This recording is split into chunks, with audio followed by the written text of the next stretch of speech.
हाँ, कल हमने देखा था कर्म जो है सो एक बार बता दीजिए क्या क्या दो तीन पॉइंट है। एक तो देखा था 8 कर्म देखे थे घातिया घातिया में, जरा नाम बता दीजिए। घातिया के 4, अघातिया के 4। जी सर। हम्म। सर बताऊं मैं? हाँ बताइए, 4 हाँ घातिया सर। कर्म बताइए। हाँ। 4 घातिया कर्म हो गए, ज्ञानावरण, दर्शनावरण, वेदनीय और मोहनीय। नहीं, ज्ञानावरण, दर्शनावरण, मोहनीय और अंतराय। हम देख के ठीक है। ओके। ठीक है। हाँ। ओके, बाकी 4 अघातिया इंदिरा जी बता दीजिए। घातिया में हो गया वेदनीय, नाम गोत्र वेदनीय और नाम कर्म, गोत्र कर्म वेदनीय और अच्छा, अंतराय कर्म। एक अंतराय चीज सर। ध्यान रखना, ये तो ठीक है नाम आ गए, बट इसका एक ऑर्डर है। दो तरह के ऑर्डर होते हैं। जब घातिया अघातिया मैं कहते बोलूं? हैं तो ज्ञानावरण, दर्शनावरण, मोहनी और अंतराय कहते हैं। नहीं तो वेदनीय, हाँ, आयु, नाम वेदनीय, और आयु, नाम, गोत्र। गोत्र, इस तरह से कहते गोत्र। हैं। और जब 8 इकट्ठे कहते हैं, ज्ञाना, दर्शनावर्णीय, वेदनीय, मोहनीय, आयु, नाम, गोत्र, अंतराय लास्ट में आ जाता है। ठीक है, और मोह के बारे में क्या जानते हैं, क्या बोलेंगे? एक लाइन में क्या बोलेंगे? सर क्या बताए, ये वाला नहीं समझ में आया, लास्ट में क्या बताए, 8 बोलते तो। ऊपर जिस जो दिया ना 8, पहले उसमें घाती आ गया था, आपने जो मिस्टेक करी थी ना। हाँ। वो उसमें उस हिसाब से अच्छा, बोलते हैं। वेदनीय और मोहनीय। हाँ, वेदनीय आ जाता है पहले, अंतराय लास्ट में चला जाता है। लेकिन अगर घातिया घातिया बात करेंगे तो अलग हो जाता है कॉम्बिनेशन। तो ये कहने, इसका एक रीजन है, वो बाद में पता लगेगा, लेकिन वो उस तरह से है। ठीक है, मोह किसे कहते हैं, थोड़ा सा एक एक लाइन में कोई बताएगा? हाँ बताइए कुसुमलता जी, मोह किसे कहते हैं? किसी भी मतलब दूसरे द्रव्य में यदि अपन ने ममकार किया या अपना समझा उसको, तो मोह होगा उससे। ठीक है, आपने दूसरे द्रव्य को तो पढ़ लिया, बट अपने का क्या किया आपने? हाँ वंदना जी, आगे बताइए, क्या इसमें कमी क्या रह गई, इन्होंने बताया? आ, श्रद्धा रहना। किस चीज की? श्रद्धा के नाम है दर्शन मोनिया और किसकी? चरित्र मोनिया। नहीं नहीं नहीं राग द्वेष नहीं, मोह कषाय। मोह मोह से आप क्या समझते हैं? ये तो इतना लंबा है सामने। मोह का एक सिंपल क्या चीज है? देव गुरु धर्म आगम और पदार्थों के संबंध में नहीं अज्ञान नहीं भाव नहीं है। नहीं नहीं नहीं, वैसे आप बहुत और सिंपल में आप क्या समझते हैं, आपने क्या समझा मोह है मतलब क्या है?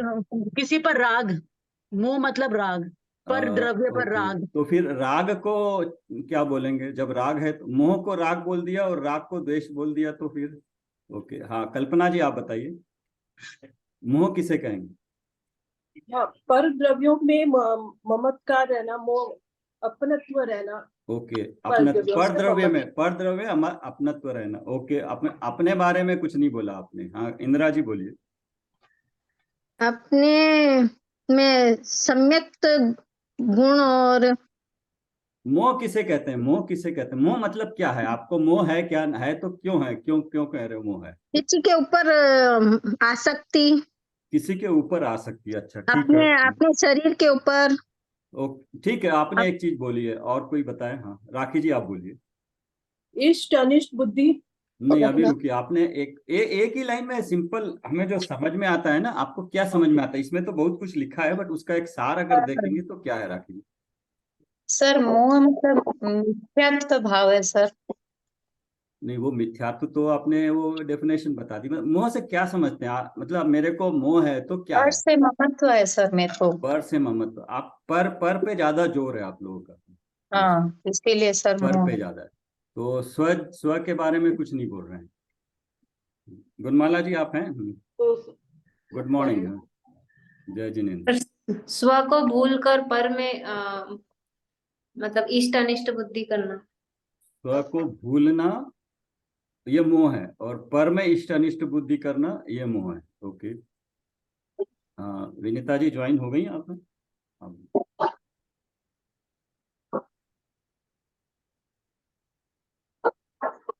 हाँ गुणमाला जी बोलिए। बहुत सिंपल, हम क्या समझते क्या हैं? यहाँ तो दिया हुआ है, वो तो मैं बता सकता हूँ कि उसके निमित्त से, मोहनीय कर्म के निमित्त से मुझ में जो मिथ्यात्व के भाव होते हैं वो मोह है। बट समझ में क्या आया जिससे कि आपको दिन रात बिना देखे समझ में आना चाहिए कि मुझे मोह है या नहीं है। सिंपल लैंग्वेज में समझ में आना चाहिए। बाद में तो वो समझ में आ गया तो फिर हम पढ़ेंगे तो एक एक वर्ड का वर्ड समझ में आएगा। प्रियंका जी।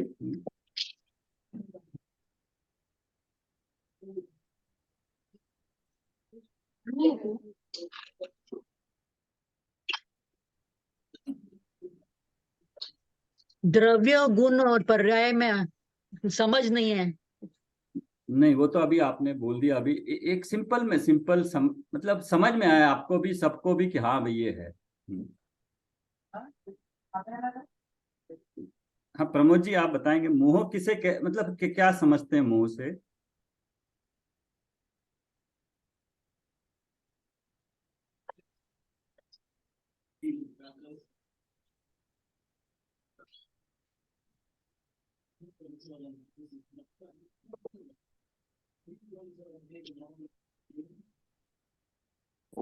सातवां प्रश्न है क्या? हेलो। हाँ हाँ हाँ।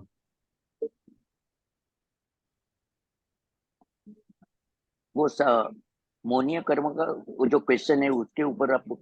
हाँ, मोह मतलब हम लोग आप एक सिंपल लैंग्वेज में आप उसका क्या भाव लेते हैं? लिखा हुआ तो सामने है, बट अगर हम समझना हो तो कैसे, सिंपल लैंग्वेज में बोलना हो तो कैसे? पर के ऊपर ममत्व भाव। पर पे ममत्व हो गया, लेकिन स्व के बारे में क्या है फिर? स्व के बारे में सर अपना जीव करेगा जो तो 5 उसमें इंद्रिया ममत्व है, इंद्रिय द्वारा जो और जो परिणाम होंगे एक वो मिनट, ममत्व हाँ है। एक मिनट कुसुमलता जी, जो एक मिनट। विषय को नहीं, सिंपल लैंग्वेज में हम क्या समझेंगे? मतलब क्या अगर कुछ है तो या तो परिणामिक इतना भाव दिया, को नहीं अलग अलग दिया समझना। है, पर द्रव्य भी दिया, द्रव्य गुण पर्याय भी दिया है, देव गुरु आपने ये भी दिया है, विपरीत मान्यता तत्वों का श्रद्धान, ये आत्मा को ना समझना, परिणामिक भाव को नहीं समझना। हाँ वो भी है। आत्मा को नहीं समझना तो फिर उसमें पर नहीं, मतलब एक और भी अगर सिंपल लैंग्वेज में समझेंगे तो विनीता जी आप बताएंगे कुछ? मोह आपने क्या समझा इसको, मोह को?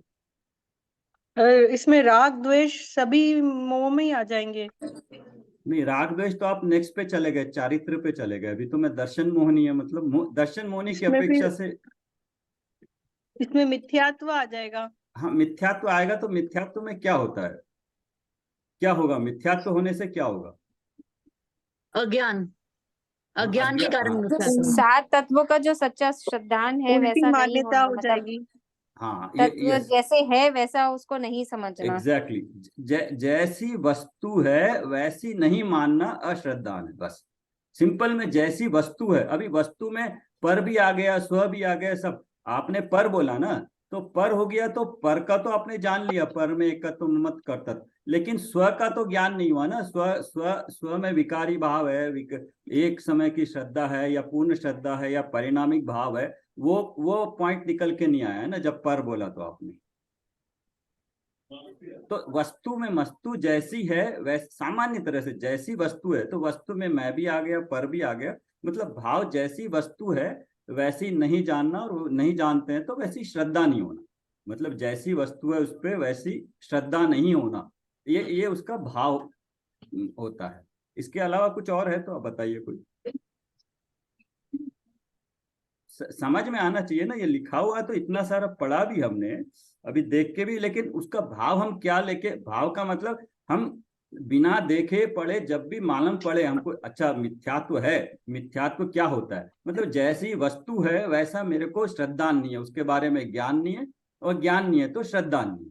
तो सीधी सीधी बात यह कि जैसी वस्तु है, हर वस्तु, अभी वस्तु में स्व भी आ गया, पर भी आ गया, द्रव्य गुण पर्याय भी आ गया, एकत्व ममत्व कर्तृत्व भोक्तत्व, वो सारी डिटेल होगी, लेकिन बेसिकली कि जैसी वस्तु है वैसी मुझे नहीं मानना। अभी वस्तु कैसी है? द्रव्य गुण पर्यायात्मक है, स्व पर रूप है, तो तत्व रूप है, तो वो अभी आगे उसका आएगा, बट बेसिक ये है कि जैसी वस्तु है वैसे उसका ज्ञान नहीं होना और उसमें श्रद्धा नहीं होना।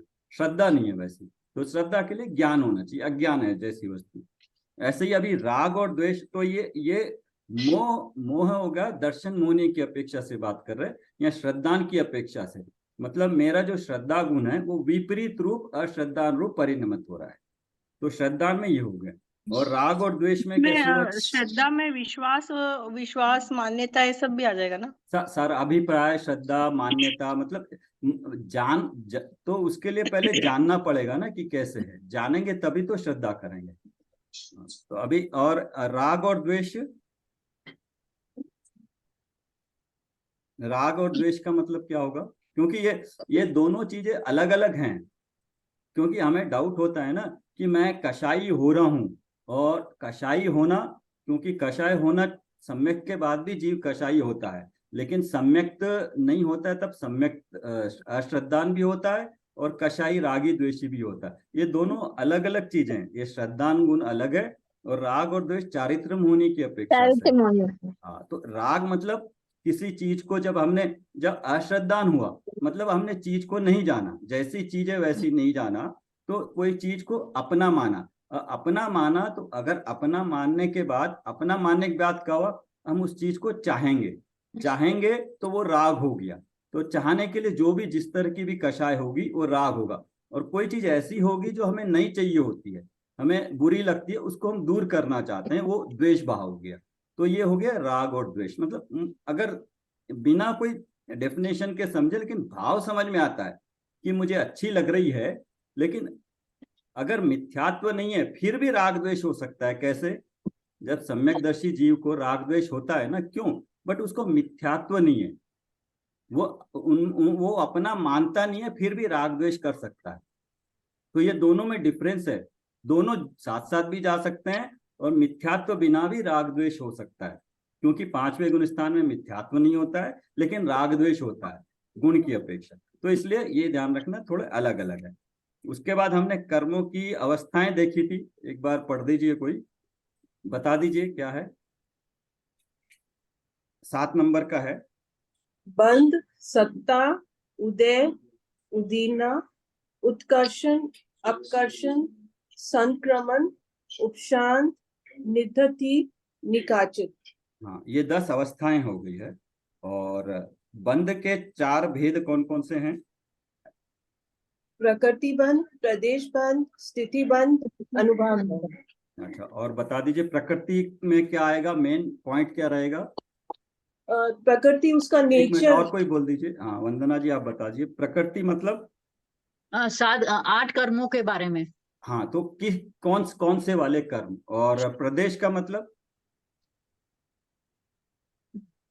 प्रदेश का मतलब है, इंदिरा जी बताइए, प्रदेश मतलब? प्रकृति मतलब स्वभाव। हाँ, वो तो 8 हो गए, वो तो 8 कर्म है, उसमें से वो प्रकृति हो गए नाम। अभी प्रदेश का मतलब?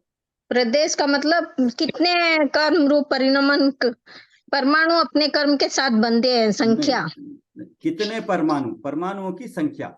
देखो, ये किताब तो आपके पास है, आप इसको जब चाहे पढ़ सकते हो, लेकिन अगर उसका भाव नहीं समझ में आया ना, जो हम उसको बिना देखे भी पीछे हमारे दिमाग में रहना चाहिए कि इसका मतलब ये है, तो उसको कितनी बार भी पढ़ेंगे ना फिर वो याद नहीं रहेगा। लेकिन कहना क्या चाह रहे हैं, प्रकृति में किस टाइप का है और प्रदेश में कितनी है संख्या, परमाणुओं की संख्या, ये मालूम होना चाहिए।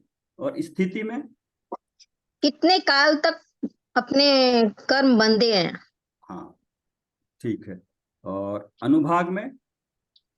अनुभाग में कितनी शक्ति हाँ, के हिसाब से बंधे हैं। ये मालूम होना चाहिए, हर एक के बारे में ये मालूम होना चाहिए। यस, ये हो गए। अभी उसके बाद हम देखते हैं इसके बारे में किसी और को कोई और डाउट है तो वो अपने आप बोले तो क्लियर हो जाएगा।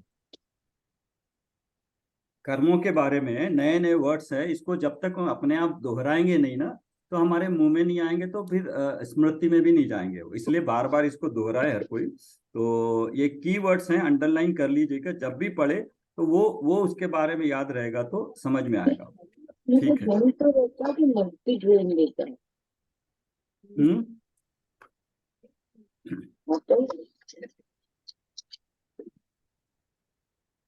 ओके, नेक्स्ट है। फिर देखते हैं आज प्रश्न नंबर 14 देखते हैं। फिर यहाँ तक किसी को डाउट नहीं है तो 14 के हिसाब से पता नहीं चलता, सब में अलग अलग है ना, सबका अलग अलग नंबर्स है।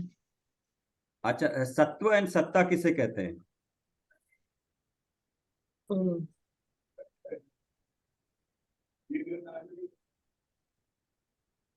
हाँ पढ़िए इंदिरा जी, पढ़िए।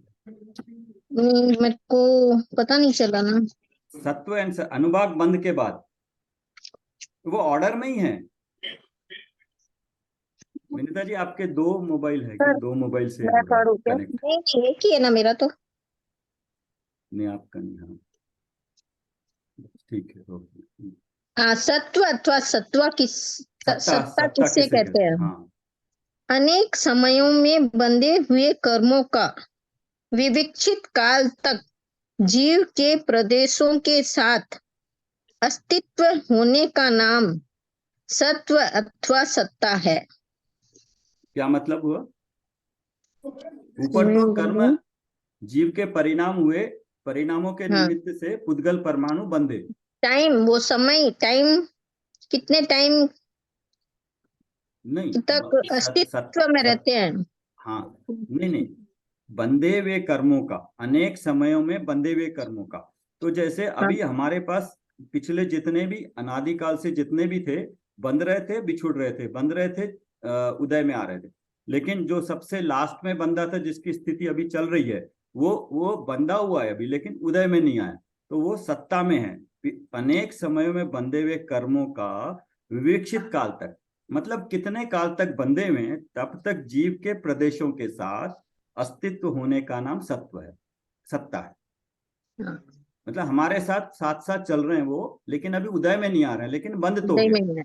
हाँ, अभी जो बंद रहा है वो बंधे हुए सत्ता में सत्ता जा, में पड़े हैं। हाँ वो सत्ता में, उसको सत्ता कहते हैं। सर, विवक्षित काल मतलब क्या होता है? विवक्षित मतलब अभी एक एक समय में कितने कितने स्थिति बांधी उसने, तो वो उसके अनुसार उसने पिछले मान लो जितने भी समयों में, एक समय में उसने बांधी 10 कोरा कोड़ी सार की, दूसरे में बांधी 11 की, तीसरे समय में फिर 10 की, ऐसे अलग अलग समयों की बांधते हैं ना। तो जितने हाँ। समयों की बांधी उतने समय तक वो सत्ता में रहेगा। हम्म। जितनी बांधी मतलब जो विवक्षित जो मतलब, कर्म बांधे हैं वो सत्ता में रहेंगे। हाँ उसकी हाँ, स्थिति। जितनी जितनी स्थिति बांधी। हाँ, विवक्षित स्थिति। मतलब जिस जिस कर्म की जितनी स्थिति बांधी है, उदय में नहीं आई है, तो अभी वो सत्ता में पड़े, साथ साथ चल रहे हैं हमारे, हमारे छोड़ के नहीं जाते बिल्कुल। हम जहां जहां जाएंगे, हर भाव में, हर जगह हमारे साथ रहेंगे, जब तक उसकी सत्ता हमने बांधी थी, जितनी स्थिति बांधी ना, जब तक वो हमारे साथ रहेंगे, तो उसको कहेंगे विविक्षित काल तक जीव के प्रदेशों के साथ अस्तित्व होने का नाम सत्व है। अब जीव के प्रदेशों के साथ मतलब मैंने भाव किए तो मेरे साथ जुड़े हैं, लेकिन उनके साथ कुछ ऐसे भी परमाणु होते हैं जो मेरे लिए नहीं है लेकिन जुड़े हैं, तो वो जीव के प्रदेशों के साथ नहीं है, मेरे साथ नहीं है, वो मेरे लिए नहीं बंधे, लेकिन वो साथ में हो सकते हैं वो भी। तो सत्ता हो गया, सत्व सत्ता। ऊपर देखा था न बंद, अब देखा था नेक्स्ट सत्ता। तीसरा देख लेते हैं उदय। उद्दीर्णा है।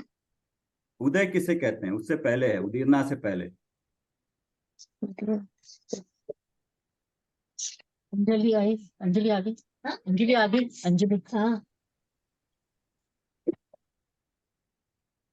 हाँ राखी जी पढ़िए ये उदय किसे कहते हैं? उदय किसे कहते हैं? कर्म की स्थिति पूरी होते ही कर्म के फल देने को उदय कहते हैं। मतलब क्या हुआ? मतलब अब जो सत्ता में जो पड़े हैं कर्म, उनका टाइम पूरा हो गया है, तो अब वो कर्म फल देंगे। फल देते रहते हैं, एक एक समय से उदय आते रहते हैं। हर हाँ। एक समय का हिसाब होता है, उससे ज्यादा हाँ। का नहीं, कम का नहीं। हर एक समय में बनते रहते हैं, हर एक समय में उदय में आ रहे हैं। क्यों? उनकी स्थिति पूरी हो गई, उतने काल के लिए बांधे थे, अभी कर्म का फल देने का उदय आया, तो उदय हो रहा है अभी। तो अभी जैसे देखें, हमें 8 कर्मों का उदय हो रहा है अभी। 8 कर्मों का अभी उदय भी हो रहा है, 7 या 8 कर्मों का बंद भी हो रहा है। और उतने 8 कर्मों का मतलब 8 कर्मों की सत्ता भी अभी है हमारे पास। नए बंध रहे हैं, वो सत्ता में जाके मिल जा रहे हैं, ऑलरेडी जो सत्ता है उसमें जाके मिल जा रहे हैं।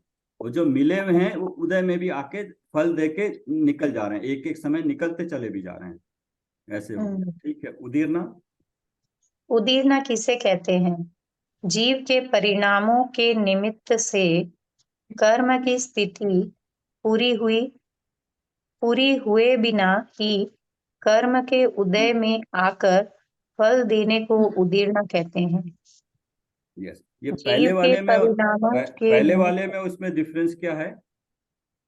सर एक बार वापस पढ़ती हूँ सर। जीव हाँ। के परिणामों के निमित्त से कर्म की स्थिति पूरी हुए बिना ही, यहाँ पे स्थिति पूरी हो गई थी सर, उसके बाद में कर्म फल दे रहे थे, उदय में आए थे। और यहाँ पे बता रहे हैं कि जीव ने ऐसे भाव किए हैं, उसके निमित्त से कर्म की वो समय पूरा हुआ ही नहीं और उसके बिना ही कर्म उदय में आ गए, आकर फल दिए, उसको उदीर्णा कहते हैं। हाँ, तो ऊपर ऊपर तो जीव के परिणामों का कोई रेफरेंस नहीं है यहाँ पे। हाँ। वहाँ कर्म की स्थिति मतलब अपने आप उसकी स्थिति हाँ। उदय में आने थे, उदय में आके चले गए। लेकिन कुछ ऐसे ऐसे कर्म है, ऐसा होता है कि हमारे परिणाम अगर सुधरते हैं, अच्छे होते हैं, तो कुछ वो जल्दी से बाद में आने वाले भी अभी जल्दी जल्दी आके उदय में आके निकल जाते हैं, तो उनकी उदीर्णा हो रही है। तो जैसे अभी हम देखेंगे, हम अभी स्वाध्याय कर रहे हैं, कुछ ऐसी प्रकृतियां हैं जो बाद में आनी थी, लेकिन अभी हो सकता है वो पाप रूप प्रकृतियां हमारे परिणाम के कारण होके अभी उदय में आके निकल भी जा रही हो, बिना फल तो दे पता रही नहीं है, लगा। फल दे तो रही हैं, लेकिन फल का हम वेदन नहीं कर रहे। हमारा उपयोग यहाँ पर है, लेकिन हमारा फल का वेदन नहीं हो रहा है। तकलीफ हो रही तो उस पर ध्यान नहीं जा रहा है हमें। ये तो इस तरह से उनकी उदीर्णा हो जा रही है समय से पहले जीव के परिणामों से। तो इसका मतलब अगर हम जीव के हम परिणाम कुछ ऐसे करें, अपना परिणाम करते रहे, तो हो सकता है कर्म जल्दी उदीर्णा होके उदय में आके खिर जाए, ऐसे हो सकता है। हाँ, नीचे नेक्स्ट जीव पॉइंट। के परिणामों के निमित्त से कर्म के उदयावली के बाहर के निषेकों का उदयावली के निषेकों में आ मिलना उदीर्णा है। अच्छा, अभी इसमें आ गए ना, तो अब इसको देखना पड़ेगा। निषेक भी आ गया, उदयावली भी आ गया और उदीर्णा भी आ गया। तो इसको बाद में देखेंगे हम, ये समझ में आने के बाद। इसको फिगर से समझने से समझ में आएगा देखकर। कर्म के उदयावली के बाहर के निषेकों का, तो एक एक समय में एक एक निषेक खिरता है। एक समय में एक निषेक खिरता है। हमने निषेक बनाए थे ना, आड़ी आड़ी लाइन। तो एक आड़ी लाइन एक समय की थी जब हमने देखा था निषेक। सर सबको म्यूट कर दीजिए ना सर।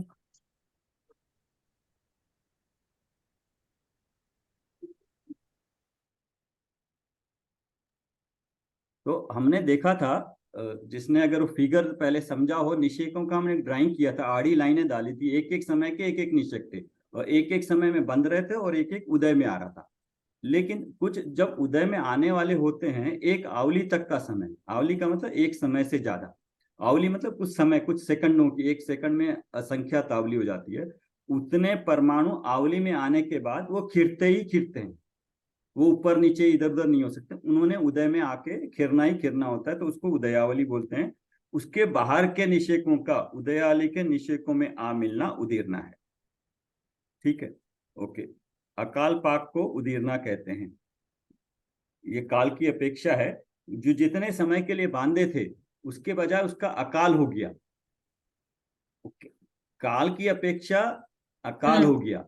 वैसे अकाल नहीं है, अकाल नहीं है, वो उसी वक्त में आने थे, लेकिन जिस समय बांधे थे उस समय पे न उदय में आके उससे पहले हो गए, तो उसके अकाल कहते हैं। अकाल पाक मतलब पकने को उदीर्णा कहते हैं। उत्कर्षण किसे कहते हैं? जीव के परिणामों का निमित्त पाकर कर्म के स्थिति अनुभाग के बढ़ने को उत्कर्षण कहते हैं। कर्म की स्थिति और अनुभाग। अभी ये सब क्या हो रहा है? बंद उदय सत्ता क्या था? नॉर्मल है, वो एक नॉर्मल कंडीशन होता है। लेकिन जीव के परिणाम विशुद्ध होते रहते हैं, संक्लेश होते रहते हैं, अशुभ से शुभ में, शुभ से अशुभ में जाते रहते हैं, चेंज होते रहते हैं। ये बहुत नॉर्मल है। तो जिसके पास जितनी भी सत्ता में पड़े कर्म है, उनमें उठापटक होती है।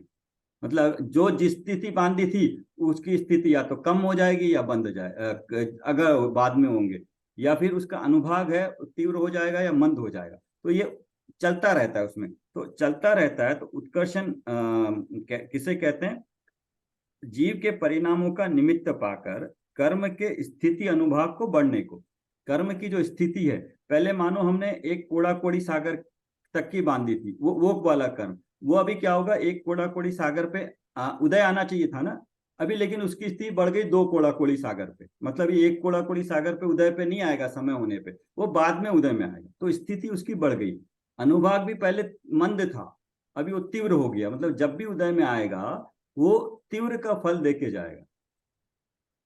तो सर स्थिति अनुभाग बढ़ उसके गया। बाद अगर जीव ने वापिस से कोई मतलब ऐसे परिणाम, अगर जीव के भाव अगर वैसे नहीं, कुछ अब अभी अलग क्या होंगे है, तो कैसे चेंज होएगा? ये जब भी बात करें, मान लीजिए अभी की स्थिति है, अभी की मेरी स्थिति है, मैंने कोई भाव, मेरे कुछ परमाणु सत्ता में है, कर्म परमाणु सत्ता में, अभी मेरा जो भाव हुआ कुछ ऐसा, तो परिणामों से अगर कुछ ऐसा पाप रूप भाव हुआ, क्योंकि बढ़ रही है ना स्थिति, अनुभाग बढ़ रहा है, तो पाप रूप भाव हुआ, तो क्या हुआ, स्थिति इस वक्त जो पड़ी है वो बढ़ गई। अभी की स्थिति, बस अभी के परिणाम के निमित्त से, पूरे हर वक्त की बात नहीं, अभी बढ़ गई। अब आगे पढ़िए, अपकर्षण देखिए। अपकर्षण किसे कहते हैं? जीव के परिणामों का निमित्त पाकर कर्म की स्थिति अनुभाग के घटने को अपकर्षण कहते हैं। हाँ, अभी आपने बोला ना पहले बढ़ गए, अब इस वक्त बढ़ गए, अगले समय में क्या हुआ, फिर परिणाम विशुद्ध हो गए। तो क्या हो गया, जो स्थिति थी अब कम हो गई, पुण्य के अनुभाग बढ़ गया। तो समय समय पे जैसी सत्ता है, सत्ता में चेंज हो रहे हैं। संक्रमण किसे कहते हैं? नहीं, उस ठीक है, ओके। विवक्षित कर्म प्रकृतियों के परमाणुओं का सजातीय अन्य प्रकृति रूप परिणमन होने को संक्रमण कहते हैं। ये बंद हुआ, सत्ता में पड़ा है। सत्ता में जब तक पड़ा है, तो जब तक पड़ा है तब तक जीव के परिणाम हो रहे हैं साइमल्टेनियसली। कुछ अच्छे जैसे भी परिणाम हो रहे हैं, कभी विशुद्ध हो रहे हैं, कभी अच्छे हो रहे हैं, कभी थोड़े जो है उससे घट रहे हैं। तो अभी क्या हो रहा है, घटने बढ़ने से या तो स्थिति अनुभाग बढ़ रहा है या स्थिति अनुभाग घट रहा है। एक और चीज होती है संक्रमण। संक्रमण में क्या होता है, पाप रूप प्रकृतियां पुण्य रूप बदल जाती हैं, पुण्य रूप प्रकृतियां पाप रूप बदल जाती हैं, उसको कहते हैं संक्रमण। तो अभी जैसे है ना, हम स्वाध्याय कर रहे हैं, तो क्या हो रहा है, स्वाध्याय करने से हमारे अभी बताया था ना, उसमें क्या है, सातिशय पुण्य का बंध होता है।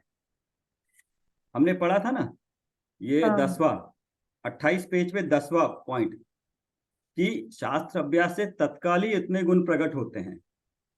तो उसमें 10वां था सातिशय पुण्य का बंध होता है। तो अभी क्या है, हमारे सातिशय पुण्य का बंध हो रहा है।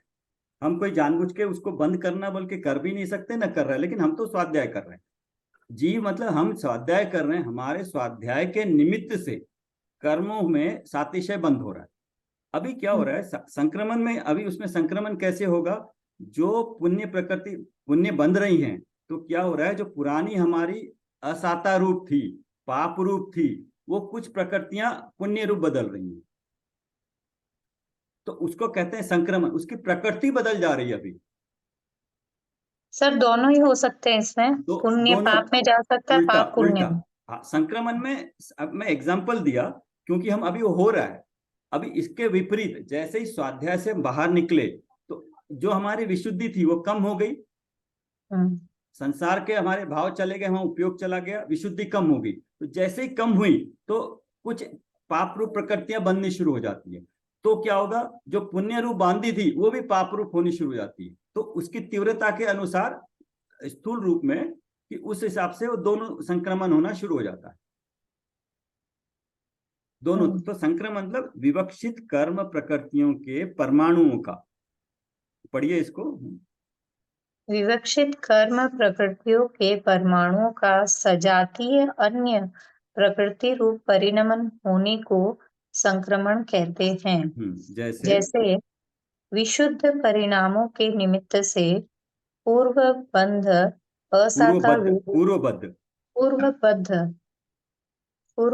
असाता वेदनीय प्रकृति के परमाणुओं का साता साता। वेदनीय रूप तथा संश्लेष परिणामों से साता वेदनीय के परिणामों का असाता वेदनीय परिणमन होना। तो अभी देखिए विशुद्ध परिणामों के दोनों आपने बताया ना, मैंने जो बताया उसके बाद आपने दूसरा पूछा, वो दूसरा भी है। निमित्त पूर्वबद्ध असाता वेदनीय प्रकृति के, मतलब पहले बंधी हुई है वो, असाता है हमारे पास, उसके परमाणुओं का, कुछ परमाणुओं का साता रूप में बदलना, परिणमन होना, और अगर उल्टा हो जाए संश्लेष परिणाम है कि निमित्त साता का असाता में परिणमन हो जाना, दोनों चेंज हो जाना। नीचे पढ़िए, इसके कुछ रूल हैं। लेकिन दोनों साथ में भी तो चल सकते हैं ना सर? नहीं, आप नीचे पढ़िए, नीचे पढ़िए उसमें। और इसमें भी इतनी विशेषता है, मूल प्रकृतियों में परस्पर संक्रमण नहीं होता। हाँ, इसका मतलब ज्ञानावर्णीय का दर्शनावर्णीय में नहीं होगा, या ये होगा कुछ प्रकृतियों में ही होता है, साता का असाता में होगा। ज्ञानावर्णीय का दर्शनावर्णीय में, दर्शन का मोहनीय में ऐसे नहीं होता है। तो वो मूल प्रकृतियों में परस्पर संक्रमण नहीं होता है आपस में। चारों आयु में आपस में संक्रमण नहीं होता। चारों आयु आप में पढ़ लीजिए ना, एक बार पूरा पढ़िए एक बार। मोहनीय का उत्तर भेद दर्शन मोहनीय का चारित्र मोहनीय में संक्रमण नहीं होता। दर्शन मोहनीय के भेदों में एवं चारित्र मोहनीय कर्म के भेदों में परस्पर संक्रमण होता है। हाँ, मतलब इसके रूल हैं कि एक प्रकृति दूसरी प्रकृति में नहीं बदल जाती है, लेकिन साता का असाता में बदल जाता है। दर्शन मोहनीय के भेदों में मोहत्यात्व, सम्यक मिथ्यात्व और सम्यक प्रकृति, ऐसे 3 भेद होते हैं, वो आपस में बदल सकते हैं। और चारित्र मोहनीय का भेदों में परस्पर संक्रमण हो सकता है, मतलब अनंतानुबंधी, अप्रत्याख्यान, प्रत्याख्यान, आपस में संक्रमण हो सकता है। ठीक है, मतलब बदल सकता है, जीव के परिणाम से सत्ता में पड़े हुए कर्मों का बदल सकता है, ये मोटा मोटा ये है। बाकी बाद में देखेंगे, अभी पहले पढ़ लेते हैं पूरे 10 अवस्थाएं हैं ना। उपशांत किसे कहते हैं? उपशांत किसे कहते हैं? जो कर्म उदय में नहीं आ सके, सत्ता में रहे, वह उपशांत कहलाता है। सत्ता विषय तिष्ठता अपनी अपनी स्थिति को धरी है। ज्ञानावरणादिक कर्म का द्रव्य जा विषय जाकी जावत काल उदीर्ण ना होए, तावत काल उपशांत करण कहिए। ये ढूंढारी भाषा में पंडित जी ने ओरिजिनल जो भाषा है ना, उसको यही ले लिया, ढूंढारी भाषा ये। 2-3 पॉइंट पढ़ लीजिए इसको। जी सर। उपशांत करण 8 कर्मों में होता है। उपशांत अवस्था को प्राप्त कर्म का उपकर्षण, अपकर्षण और संक्रमण हो सकता है, किंतु उसकी उदीर्णा नहीं होती। कर्मों की मतलब 10 अवस्थाओं में उपशांत अवस्थाओं करण में है। उपशांत करण है। उपशांत में जो कर्म उदय में नहीं आ सके, सत्ता में रहे, वो उपशांत कहलाता है। जो सत्ता के पड़े हुए हैं, उदय में नहीं आ रहे हैं, उनको उपशांत कहते हैं। बट इसकी हर एक की एक कुछ कंडीशन होती है, तो एक जनरल डेफिनेशन भी पता चल गई है, उसके बाद आगे देख लेते हैं उपशम किसे कहते हैं। उपशम किसे कहते हैं? आत्मा में कर्म की निज शक्ति का कारणवश प्रकट ना होना उपशम है। जैसे कतक आदि द्रव्य के संबंध से जल में कीचड़ का उपशम हो जाता है। परिणामों की विशुद्धता से कर्मों की शक्ति का अनुद्भूत रहना अर्थात प्रकट ना होना उपशम है। उपशम मात्र दर्शन मोहनीय एवं चारित्र मोहनीय में होता है, अन्य किसी भी कर्मों में नहीं। कर्मों की 10 अवस्थाओं में उपशम करण नहीं है। प्रशस्त अप्रशस्त भेद शांत के भेद उपशांत के नहीं है। प्रशस्त अप्रशस्त भेद उपशांत के नहीं है। अभी आप उपशांत को एक पढ़ लिया, बट उपशम जो होता है ना, प्रथमोपशम, प्रथम उपशम, सम्यक, उस वक्त उपशम होता है। उपशम मतलब कर्म की निश्शक्ति का कारणवश प्रकट न होना।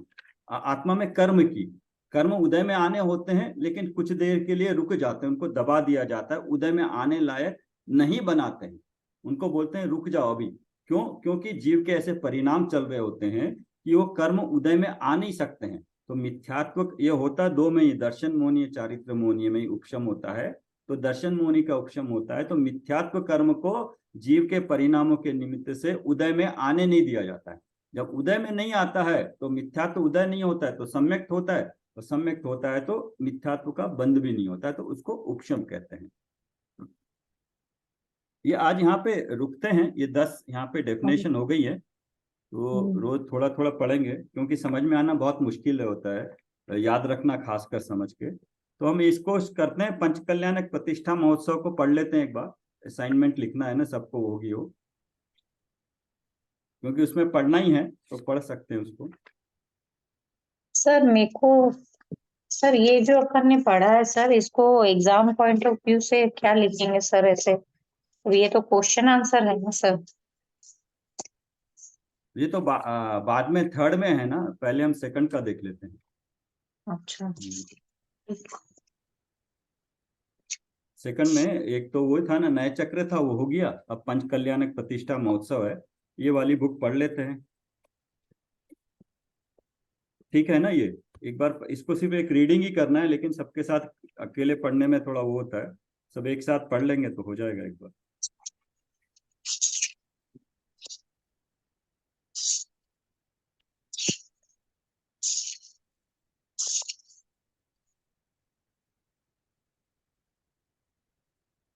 सर कोई पढ़ रहा है कि मैं पढ़ूं? कोई पढ़ेगा इसको?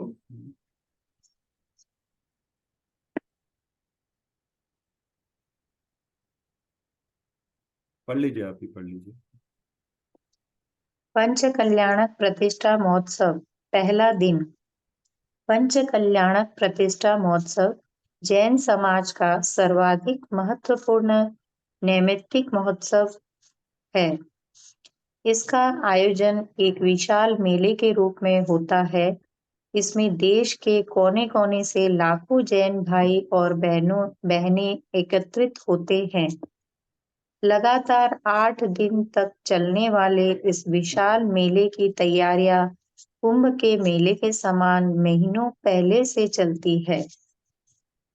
यह महोत्सव अन्य लौकिक मेलों के समान आमोद प्रमोद का मेला नहीं है। यह एक विशुद्ध आध्यात्मिक मेला है, जिसके साथ संपूर्ण जैन समाज की आस्थाएं और धार्मिक भावनाएं जुड़ी रहती है।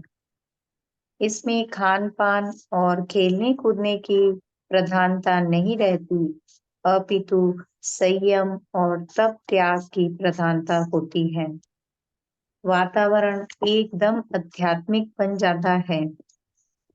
जिस प्रकार हम अपने पारिवारिक पूर्वजों की स्मृति को चिरस्थायी बनाने के लिए उनके चित्र अपने घरों में लगाते हैं, अथवा अपने राष्ट्रीय नेताओं, सर एक मिनट सर ना,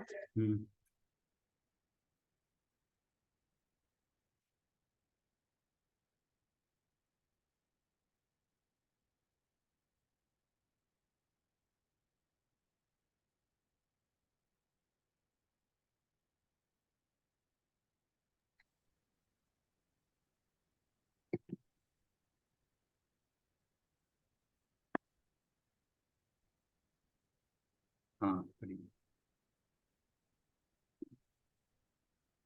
जिस प्रकार हम अपने पारिवारिक पूर्वजों की स्मृति को चिरस्थायी बनाने के लिए उसके चित्र अपने घरों में लगाते हैं, अथवा अपने राष्ट्रीय नेताओं की स्मृति बनाए रखने के लिए उनके चित्र या स्टैचू समुचित राष्ट्रीय महत्व को स्थानों पर लगाते हैं, हाँ, स्थापित करते कुसुमलता हैं। जी, ये पढ़ रहे हैं हम, पंचकल्याणक प्रतिष्ठा महोत्सव।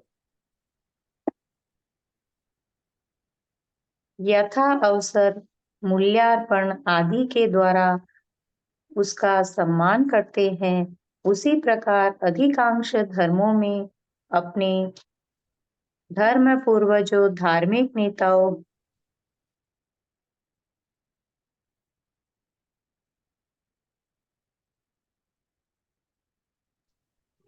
अपने तीर्थंकरों, धर्म हाँ पूर्वजों, धार्मिक नेताओं, तीर्थंकरों एवं भगवानों की सदाकार मूर्तियां मंदिरों में प्रतिष्ठापित की जाती है।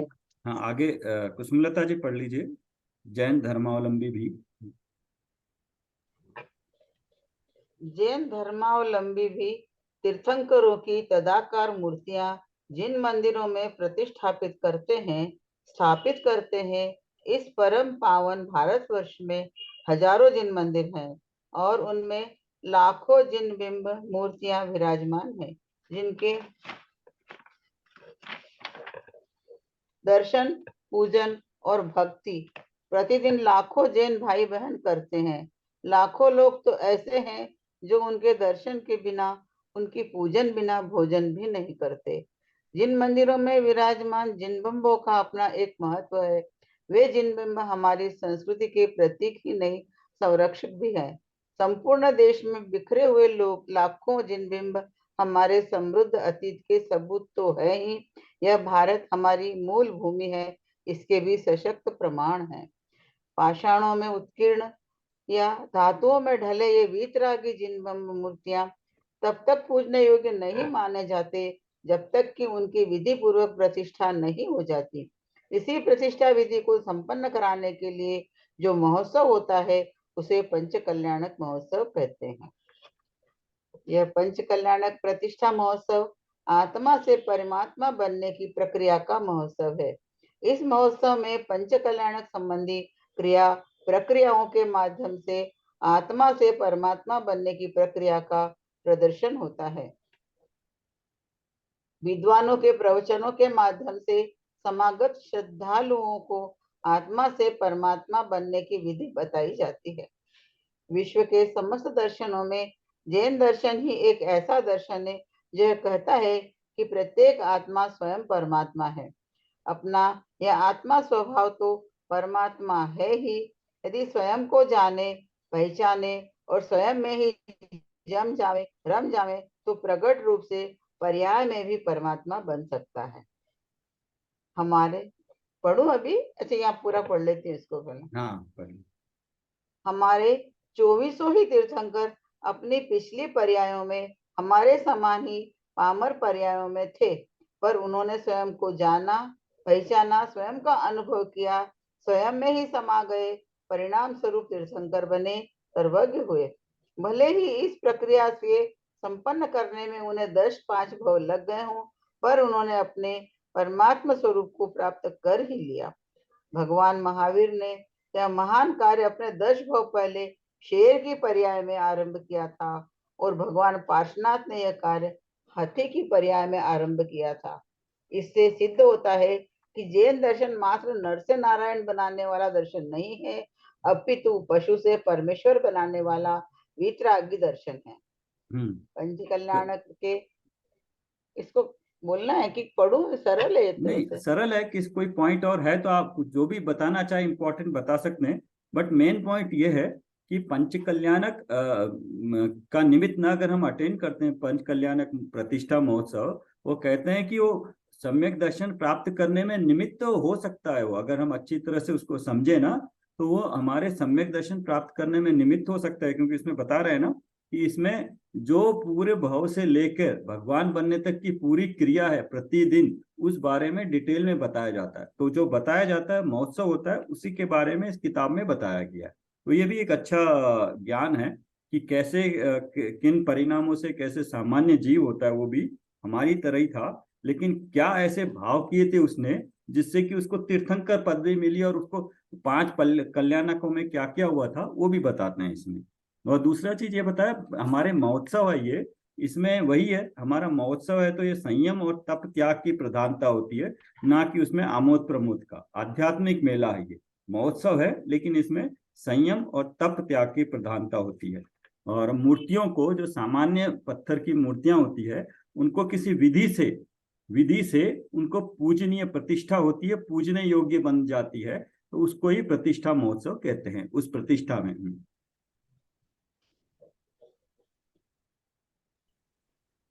और ये किसी का कोई महोत्सव जो पर्सनल है, पेज एक्सपीरियंस हो नंबर गए हो बताइए तो ना। वो भी बता सकते हो कि ये पंच कल्याणक जो है वो अपनी आत्मा को परमात्मा बनाने का तरीका बताता है। यस। जो सामान्य जन थे, महावीर स्वामी बताए ना, पहले शेर की पर्याय में थे, तो वो सामान्य जन आत्मा, सामान्य आत्मा जगन्य वो फिर परमात्मा कैसे बने, उसके बारे में पता चलता है इसको पढ़ने से। अगर हम इसको अच्छी तरह समझे इसका भाव, तो हम ये पंच कल्याणक प्रतिष्ठा महोत्सव वो पढ़ रहे हैं अभी, पेज नंबर 3।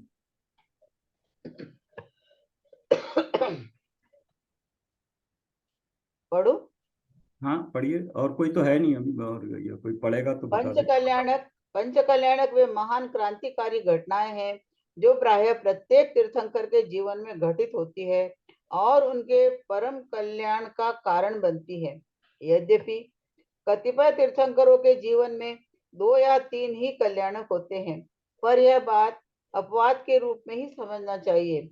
ऋषभदेव से लेकर महावीर पर्यंत भरत क्षेत्र के सभी तीर्थंकर के 5 कल्याणक हुए हैं।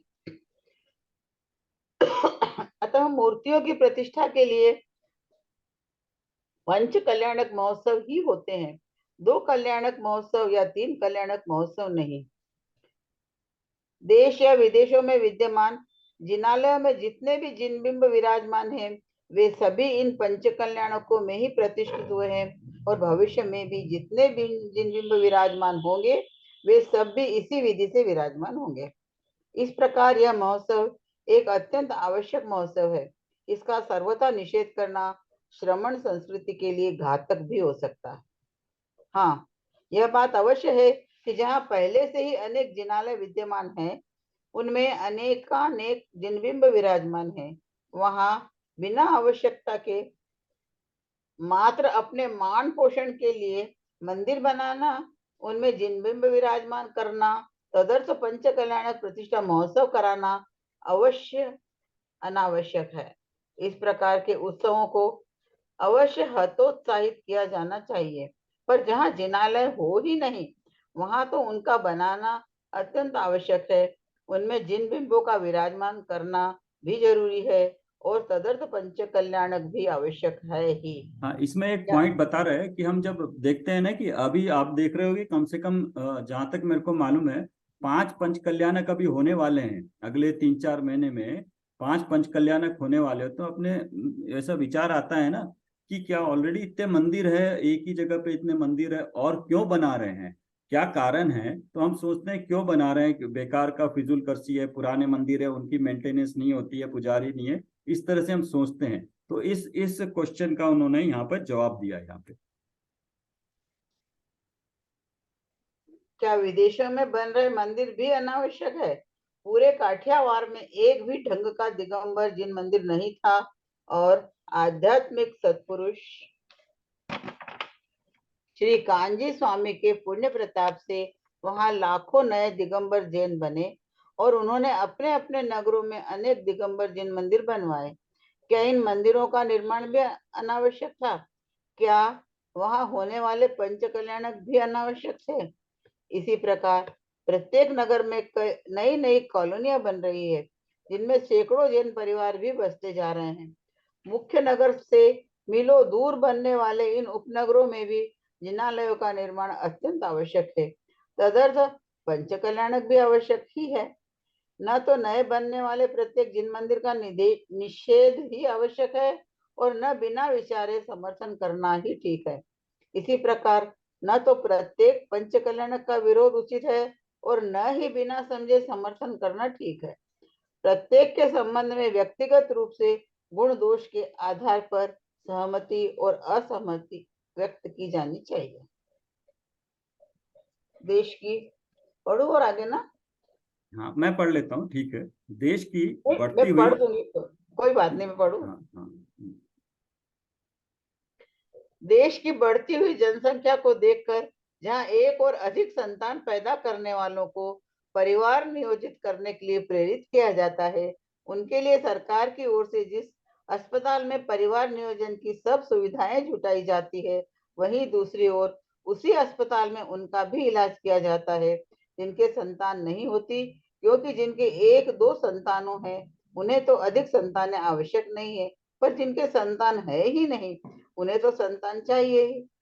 जिस प्रकार परिवार नियोजन के मामले में सरकार ने संतुलित दृष्टिकोण अपनाया है, उसी प्रकार हमें भी जिन मंदिर निर्माण और पंच कल्याणक प्रतिष्ठाओं के संदर्भ में संतुलित दृष्टिकोण बनाना चाहिए।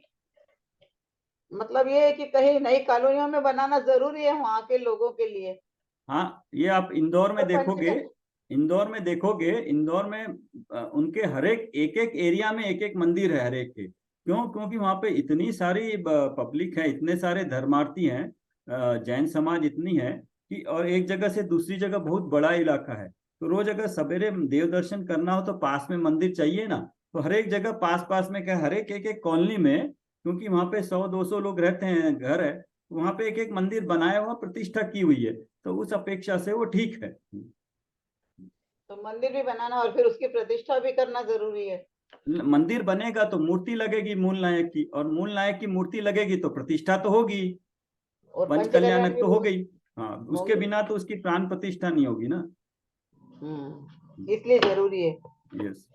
बढ़ती हुई जनसंख्या से घबराकर यदि सरकार 25-30 वर्ष के लिए संतानें पैदा करने पर पूर्णतः प्रतिबंध लगा दे तो उसका क्या दुष्परिणाम होगा, यह आप सब भी जानते हैं।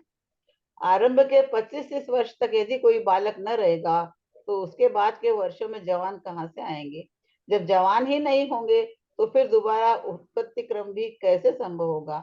यह तो सर्वविनाश का अविवेकपूर्ण रास्ता है जिसे कोई भी समझदार व्यक्ति नहीं अपना सकता। इसी प्रकार मंदिरों, मूर्तियों और पंच कल्याणकों की अधिकता देखकर इन पर पूर्णतः प्रतिबंध लगाना समझदारी का काम नहीं है। क्या आप यह पसंद करेंगे कि हमारी भावी पीढ़ियां एवं इतिहासकार हमारे युग को इस रूप में याद करें कि यह ऐसा युग था कि जब भोग के मंदिरों तो अनेक बने पर योग का मंदिर एक भी न बना। भोग के उत्सव तो प्रतिवर्ष लाखों हुए पर योग का उत्सव एक भी न हुआ। स्वर्ण युग के रूप में तो हम उस युग को ही याद करते हैं कि जिस युग में देवगढ़ जैसे देवों के गढ़ बने। इस बात पर गंभीरता से विचार करने की आवश्यकता है और गुण दोष के आधार पर संतुलित दृष्टिकोण अपनाने की परम आवश्यकता है। आवश्यकता अनुसार ही होने वाले जिन मंदिरों के निर्माण और पंच कल्याणकों पर प्रतिबंध लगाने के स्थान पर उनमें समागत विकृतियों का परिमार्जन किया जाना अधिक जरूरी है। उनका उपयोग वीतरागी धर्म के समुचित प्रचार में किया जाना ही सही मार्ग है। नकारात्मक रास्ता चुनने के स्थान पर रचनात्मक रास्ता चुनना ही श्रेष्ठकर है। क्लियर है? हाँ, क्लियर है। ठीक है, मैं पढ़ता हूँ आगे। हाँ, आज पंच कल्याणक प्रतिष्ठा महोत्सव का पहला दिन है। अभी तो पहले भूमिका बता दी, क्यों करना चाहिए, अपना विवेक यूज करना चाहिए, कहीं पर भी बिना जाने उस बात का हाँ या न करना ठीक नहीं है। आज पंच कल्याणक का प्रतिष्ठा महोत्सव का पहला दिन है, अभी पहले दिन से शुरू कर रहे हैं, और इस विशाल पंडाल का निर्माण अयोध्या नगर के रूप में हुआ। ये इन्होंने एक्चुअली एक पंच कल्याणक हुआ था, तो वहां पर जो उन्होंने बताया था तो उसके बारे में है, क्योंकि यहाँ इस अवसर्पणी काल के प्रथम तीर्थंकर ऋषभ देव का पंच कल्याणक महोत्सव होने जा रहा है। उसका जन्म अयोध्या में हुआ था, अतः यह पंडाल भी अयोध्या नगर के रूप में निर्मित हुआ है। यद्यपि इस पंच कल्याणक के विधि नायक ऋषभ देव आदिनाथ हैं, तथापि इसमें सभी तीर्थंकरों की मूर्तियां प्रतिष्ठापित होगी। विधि नायक मतलब एक ही का होता है, बाकी की और भी होती है। मूल विधि तो विधि नायक की मूर्ति पर ही संपन्न होगी, किंतु सामान्य विधि तो सभी मूर्तियों पर होती है। पूजन भी प्रतिदिन सभी तीर्थंकरों की होती है। मूलतः तो प्रत्येक पंच कल्याणक श्रीमद जिनेन्द्र पंच कल्याणक प्रतिष्ठा महोत्सव ही होता है, और उसमें भी सभी जिनेन्द्रों की प्रतिमाएं प्रतिष्ठित की जाती हैं। पर प्रत्येक पंच कल्याणक में किसी एक तीर्थंकर को विधिनायक के रूप में स्वीकार किया जाता है, और उनके जीवन के आधार पर पंच कल्याणक का कार्यक्रम सुनिश्चित होता है। ये पंच कल्याणक ऐसी 5 घटनाएं हैं जो भरत क्षेत्र के 24 तीर्थंकरों के जीवन में समान रूप से घटित हुई होती है। अतः किसी भी तीर्थंकर का विधिनायक क्यों न बनाया जाए, कुछ छोटी मोटी बातों को छोड़कर कोई विशेष अंतर नहीं आता। माता पिता के नाम, जन्म स्थान, वैराग्य का निमित्त आदि बातों में ही अंतर आता है। शेष तो सब समान ही है। वे ही स्वधर्म आदि इंद्र, वही सुमेरु पर्वत, वही पांडुशिला, वैसा ही अभिषेक आदि सब एक सा ही होता है। यदि कोई विशेष कारण न हो तो अधिकांश पंच कल्याणकों में ऋषभदेव को विधिनायक माना जाता है, क्योंकि उपलब्ध सभी प्रतिष्ठा पाठों की रचना उन्हीं को विधिनायक मानकर हुई है। जब अन्य तीर्थंकरों की विधिनायक बनाया जाता है तो प्रतिष्ठा आचार्य आवश्यक संशोधन करके प्रतिष्ठा संपन्न कराते हैं। अयोध्या नगर के रूप में बने इस विशाल पंडाल में आज सबने पंच कल्याणक का झंडा गाड़ दिया है। अतः हम सबको आज से अपना झंडा भी यही गाड़ देना चाहिए कि हर कार्यक्रम में आद्योपांत उपस्थित रहकर इस महायज्ञ का पूरा पूरा लाभ उठाए। तो पहला दिन था तो ये सभी की घटनाएं पंच कल्याणक में एक जैसी ही होती है। उनकी नाम या उनके माँ बाप के नाम हैं उनके अलग होते हैं, और वही होता है जन्म के वक्त 16 स्वप्न देखती हैं, उनके माँ बाप भी अगले 1-2 भाव में भवतारी होते हैं, वो भी सामान्य होता है।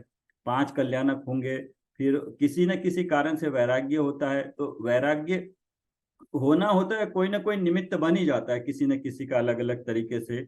और फिर ऐसे ही स्वधर्म ही आके इंद्र आता है, उसको 100,000 नेत्रों से देखता है, फिर सुमेरु पर्वत पे ले जाता है, पांडुक शिला पे ले जाके देखता है। तो ये सारी घटनाएं एक जैसी होती है, तो कुछ उनका पर्टिकुलर के बारे में अलग हो सकता है, और ये एक प्रतिष्ठाचार्य के द्वारा ही होता है। एक तो जो भी प्रतिष्ठा होती है उसमें प्रतिष्ठा आचार्य होता है, उसके अनुसार ही होता है। तो पहला दिन सिर्फ झंडा गाड़ा गया, यहाँ पे पहले दिन का ये दिन का हो गया। बट यहाँ देखिए, हर कार्यक्रम में आद्योपांत उपस्थित रहकर इस महायज्ञ का पूरा पूरा लाभ उठाना चाहिए। तो अभी हम तो वहां गए नहीं है, तो पढ़ रहे हैं, तो शुरू से आखिर में पढ़ रहे हैं। ये दूसरा दिन हो गया। अभी ये पंच कल्याणक प्रतिष्ठा महोत्सव भगवान बनने की प्रक्रिया के महोत्सव है। इन महोत्सव में जितने भी प्रतिबिंब प्रतिमाएं प्रतिष्ठित होने आते हैं, वे सभी प्रतिष्ठित होकर ही जाते हैं, भगवान बनकर ही जाते हैं। यह तो सर्वविदित ही है कि प्रतिष्ठित जिन बिंबों को स्थापना और स्थापना निक्षेप के आधार पर भगवान कहने का ही व्यवहार प्रचलित है, जो उचित भी है। हमने ये देखा था ना, 2 चीजें देख लीजिए कि वो तो मूर्तियां होती है, लेकिन स्थापना और स्थापना निक्षेप के आधार पर भगवान कहने का ही व्यवहार प्रचलित है। मतलब हमने मूर्ति में भगवान को स्थापित किया है, वो ऑलरेडी आज के दिन जैसे महावीर है, जितने भी तीर्थंकर हैं वो तो सारे सिद्ध हैं, लेकिन हमने उनको अरहंत के रूप में उनको उस मूर्ति में स्थापित किया भगवान के रूप में। अदरवाइज तो आज के दिन कोई भी नहीं है ना भगवान, तो वो तो सारे के सारे सिद्ध हो गए। तो हम उनकी, जब हमें कुछ दिखाई नहीं देगा तो हम पूजा किसकी करेंगे? तो कुछ हमें अवलंबन लेने के लिए वो उनकी जो अरहंत दशा थी तीर्थंकर में, वो वाली मूर्ति स्थापना की हमने उसमें भगवान की, और निक्षेप से कि वो ऑलरेडी हो गए हैं, अभी वो हमारे लिए सामने है, इस तरह से उनकी स्थापना निक्षेप से की है, तो उनका ये चलता रहेगा नाम। वरना वास्तव में तो अभी वो सिद्ध है। मैं तो जिस भी पंच कल्याणक में प्रवचनार्थ जाता हूँ, ये भारिल जी कह रहे हैं, क्योंकि ये डॉक्टर हुकुमचंद भारिल ने लिखी है ना, तो वो कह रहे हैं, वहां अपने आरंभिक प्रवचनों में एक बात अवश्य कहता हूँ कि इस पंच कल्याणक प्रतिष्ठा महोत्सव में समागत धातु या पाषाण की मूर्तियां जब भी यहाँ से वापस जाएंगी तब वे भगवान बनकर ही जाएंगी। पर इस पंच कल्याणक में समागत जनता की भी कोई जिम्मेदारी है कि वे जैसे आए हैं वैसे ही वापस न चले जावें, यहाँ से कुछ लेकर जावे, कुछ सीख कर जावे। भले ही वे मूर्तियों के समान भगवान न बन पावे, पर उनमें भी तो कुछ न कुछ परिवर्तन आना ही चाहिए। पढ़ेंगे आप प्रमोद जी? है बुक? सर मैं पढ़ सकती हूँ? हाँ पढ़िए, आप पढ़िए। हेलो, हाँ प्रमोद जी है। पढ़िए। हाँ मैं हाँ तो उनको पढ़ने दो, बाद में पढ़िए मैं पढ़ता हूँ। प्रियंका जी। हाँ मैं महिलाओं से विशेष रूप से कहता हूँ कि यदि गृहस्थी की झंझटों के कारण बहू यहाँ न आ पाई हो पर सास आ गई हो तो उसकी यह जिम्मेदारी है कि जब वह वापस घर पहुंचे तो उसकी बातों से नहीं अपितु उसके व्यवहार से यह प्रतीत होना चाहिए कि अम्मा जी नहा के गंगा आई जी है। नहा के आई है, पंच कल्याणक देख के आई है, इस कारण अब ज्वालाबाई से शांतिबाई हो गई है। इतना फर्क आना चाहिए, अगर मतलब अगर देख के गए हैं पंच कल्याणक, तो अपने व्यवहार में कुछ न कुछ कषायों में मंदता आनी चाहिए। उनके स्वभाव में थोड़ी बहुत नम्रता व सरलता तो आनी ही चाहिए। यदि कारणवश बहू आ गई हो, सास ना आ पाई हो, तो उसकी भी जिम्मेवारी है कि वह वापस अपने घर पहुंचे तो उसकी ड्रेसिंग टेबल पर शीशियों की भीड़ कुछ न कुछ कम अवश्य होनी चाहिए। हाँ, मतलब कुछ न कुछ अपनी कषाएं मंद होनी चाहिए, कुछ न कुछ असर नजर आना चाहिए, कह रहे व्यवहार में, एटलीस्ट अंदर में क्या हो बाहर में व्यवहार में तो नजर आना चाहिए। क्या आप जानती है कि ये श्रृंगार सामग्री कितनी क्रूरता से बनती है? इनके निर्माण में कितनी जीवों की हिंसा होती है। स्वयं की सुंदरता निखारने के लिए निरीह मूक पशु पक्षियों का यह प्रताड़न हमें कहाँ ले जाएगा, इसका कभी विचार करना चाहिए। मैं यह नहीं कहता हूँ कि आप सजे संवरे नहीं, पर यह अवश्य कहना चाहता हूँ कि इस कार्य में हिंसक सामग्री का उपयोग कदापि न करें। ये रेशमी साड़ियाँ जो करोड़ों कीड़ों को मारकर बनाई जाती है, इनका उपयोग कदापि न करें। अपने जीवन को धर्ममय बनाएं। बहनों से कहीं गई मेरी इस बात को सुनकर भाइयों को मुस्कुराने की जरूरत नहीं है, क्योंकि उनका भी कुछ उत्तरदायित्व है। उन्हें भी अपने उत्तरदायित्व को पहचानना चाहिए। यदि इस उत्सव में पिता आ गए हो पर कार्याधिक्य से पुत्र न आ पाए हो, तो उन पिताओं के जीवन में भी इस पंच कल्याणक के दर्शन से ऐसा परिवर्तन आना चाहिए कि उनके व्यवहार से पुत्रों को भरोसा हो जावे कि अब तिजोरी की चाबी प्राप्त करने के लिए पिताजी के मरने का इंतजार नहीं करना पड़ेगा। धंधे पानी से उनका मोह कुछ न कुछ कम अवश्य होना चाहिए। मैंने ऐसे लोग देखे हैं कि जब तक उनका स्वर्गवास नहीं हो गया, तब तक बच्चे अपने घर का फर्नीचर भी नहीं बदलवा पाए।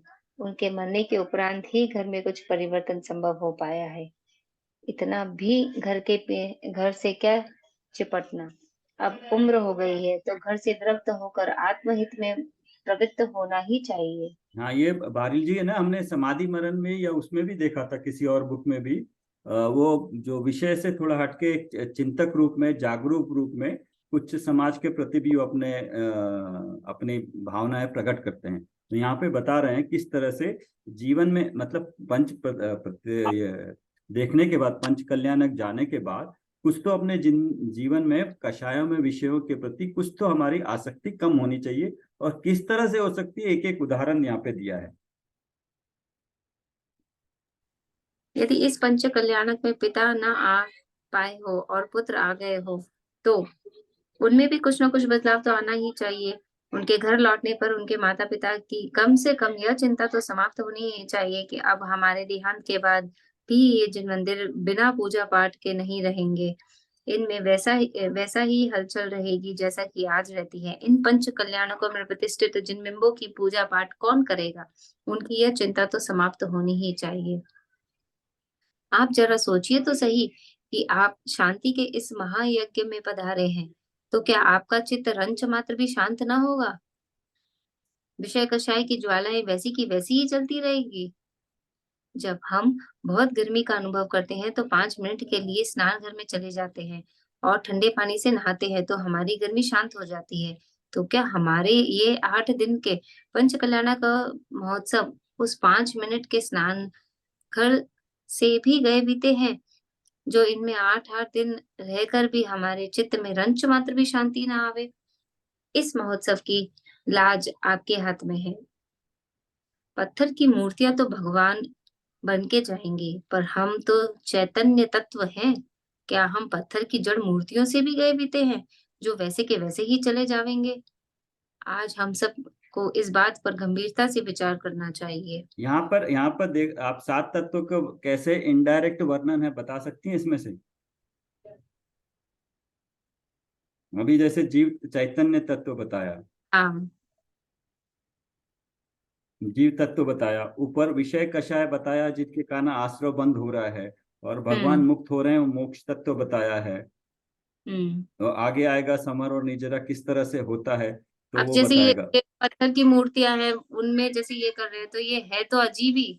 हाँ, अजीव तत्व हैं, वो अजीब तत्व है। हाँ मेरे लिए अजीब तत्व, मैं चैतन्य तत्व हूँ, जीव तत्व वो अजीब हाँ तत्व है। और विषय हाँ। कषायों के बारे में बात कर रहे हैं, मतलब आश्रव तो ये बंद की बात हो रही है। आश्रम बंद और की वो बात हो। उनका जब और जब वो ये ऑल चेंजेस की बात कर रहे हैं तो वो आगे मतलब और थोड़े लेवल पे जाके वो संवर निर्जरा भी हाँ, होएगा। और वो मोक्ष मोक्ष में चले गए हैं, लेकिन अभी सुना था आपने, ये बोला था मैंने, स्थापना नया और स्थापना निक्षेप से हाँ वो तो चले गए मोक्ष।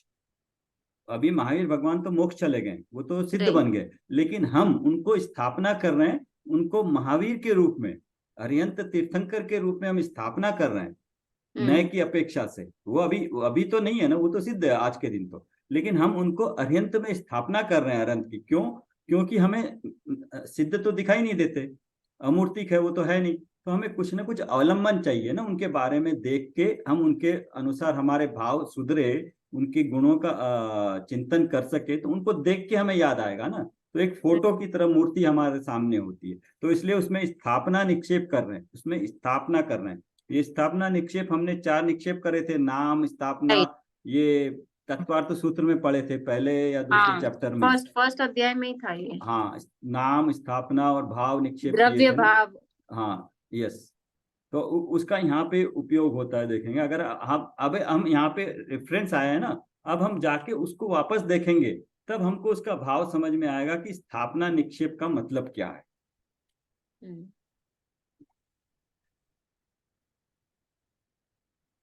ठीक है, आगे पढ़िए। तो इस तरह से हम अगर पढ़ रहे हैं ना, अगर हम भी जैसे अभी पढ़ रहे हैं, तो हमारे भी बहुत फर्क आएगा पढ़ते पढ़ते। सामान्य एक वो है, बट बहुत ही इंपॉर्टेंट जैसे है ये 5 कल्याणक के बारे में पढ़ेंगे तो हमें भी आनंद आएगा। और इसमें से हम, अब चूंकि हमें पता है तो हम इसमें से तत्व की बात भी निकालते रहेंगे। एक कहानी नहीं है ये हमारे लिए, अभी ये हमारे लिए तत्व अभ्यास हो गया, स्वाध्याय हो जाएगा ये। अगर हम इसी को उससे अभी जैसे निकाला, ये हमारे लिए स्वाध्याय हो जाएगा ये अभी। यदि आप यहाँ से कुछ लेकर गए, कुछ शांत होकर गए, कुछ बदल कर गए, कुछ धर्मिष्ठ होकर गए, तो उसमें आपका तो परम लाभ है ही। पंच कल्याणक की भी सार्थकता इसी में है और आयोजकों के श्रम की सफलता भी इसी में है। इस पंच कल्याण प्रतिष्ठा महोत्सव जिनेंद्र प्रतिमाओं की प्रतिष्ठा का महोत्सव है, पर आज यहाँ इंद्र प्रतिष्ठा हो रही है। ये दूसरा दिन है ना। हाँ, इंद्र की प्रतिष्ठा हो रही है।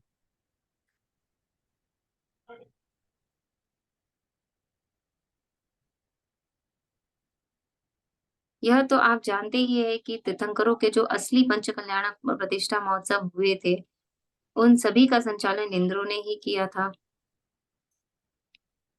तीर्थंकरों के जन्म आदि के भी सभी उत्सव मुख्य रूप से इंद्रों द्वारा ही संपन्न होते हैं। उन पंच कल्याणकों की नकल के आधार पर होने वाले इन पंच कल्याणकों में भी इंद्रों की आवश्यकता होती है। तो तदार्थ कुछ व्यक्तियों को इनका बर्थडे, तीर्थंकर का बर्थडे मनाने इंद्र आता है, ये समझिए। हाँ यस। तीर्थंकरों उस वक्त भी इंद्र आते थे, तो अभी भी क्या करते हैं, पंच कल्याण की नकल के आधार पर होने वाले इन पंच कल्याणकों में भी इंद्रों की आवश्यकता होती है। तो उस अनुसार आपने, किसी ने अटेंड किया है कोई, आपने तो किए होंगे पंच कल्याण कई सारे, तो उसमें इंद्र बनते हैं, इंद्र इंद्राणी बनते हैं, उनके जो जो रोल होते हैं वो निभाते हैं, उनके जो विचार वगैरह होते हैं वो भी उसी तरह से वो बताते हैं। तो अच्छा है, क्योंकि पुस्तकों में हम पढ़ते हैं वो तत्व की बात होती है, लेकिन ये एक्चुअल में जो प्रोसेस होता है वो पढ़ के उसके बाद जब देखते हैं तो कई सारी चीजें वहां पे मालूम पड़ती हैं। जैसे एक चीज होता है, जब अभी निर्वाण हुआ था ना महावीर भगवान का, तो जब निर्वाण होता है तो अंधेरे में हुआ था। अभी अंधेरा उस वक्त था या नहीं था, या 24 घंटा दिन ही होता था, वो भी एक क्वेश्चन मार्क है। तो जब अभी वहां पर तो महावीर भगवान बैठे थे, अपने दिव्य ध्वनि रुक गई उनकी, और वो अपने ध्यान में बैठे हैं, और अभी वो ध्यान में बैठे बैठे उनका परम औदारिक शरीर वहां से गायब हो गया। तो अब कैसे पता चलेगा कि वहां पे वो उनका निर्वाण हो गया?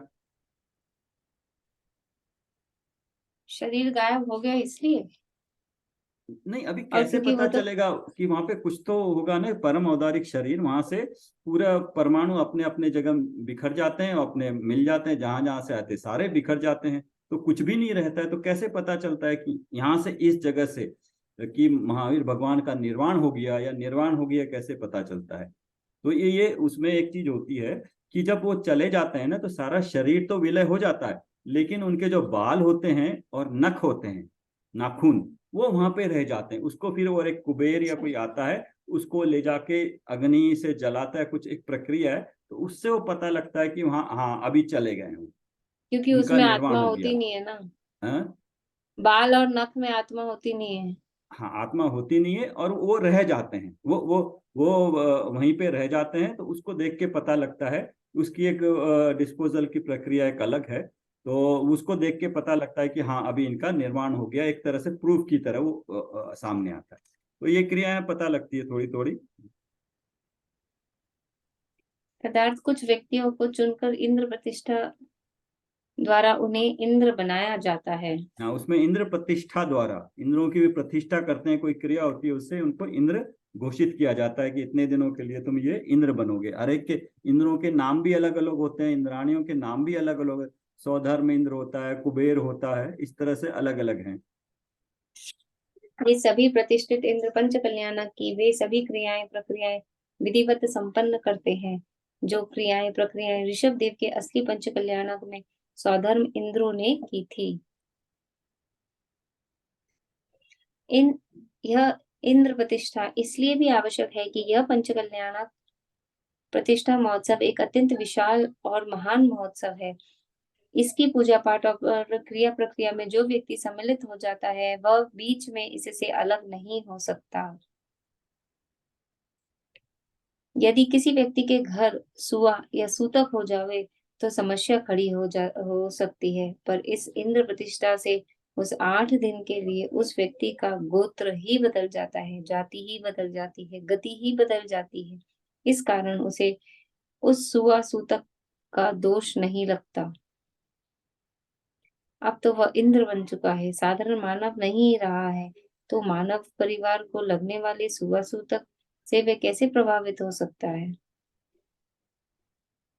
वो बनता है तो कह रहे हैं कि बनता है तो वाकई में उसके भाव भी उस तरह के हो जाते हैं, उसकी जिम्मेदारी भी वैसी ही हो जाती है कि वो इंद्र के समान ही अपने आप को महसूस करता है, तो क्रिया भी, रिस्पॉन्सिबिलिटी भी उसकी उस अपेक्षा से ही हो जाती है।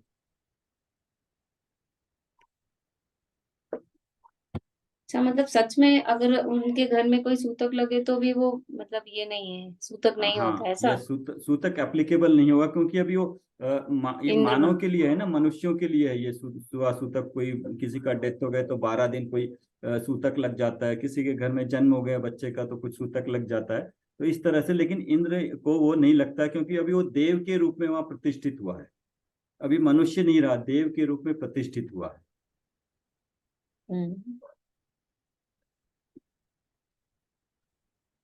वो भी इंद्र वगैरह जो होते हैं वो भी एक भवतारी होते हैं वो। अच्छा, तो हाँ, सभी इंद्र एक भवतारी होते हैं? हाँ, हाँ, ये सब इंद्र जो होते हैं, मतलब सारे देव नहीं, इंद्र जो होते हैं उनके जो हेड होते हैं, तो ये सौधर्म इंद्र वगैरह, ये सारे आते हैं। वो आने के बाद वो एक भवतारी या अगले भाव या एक दो भाव में मुक्त होने वाले होते हैं सब।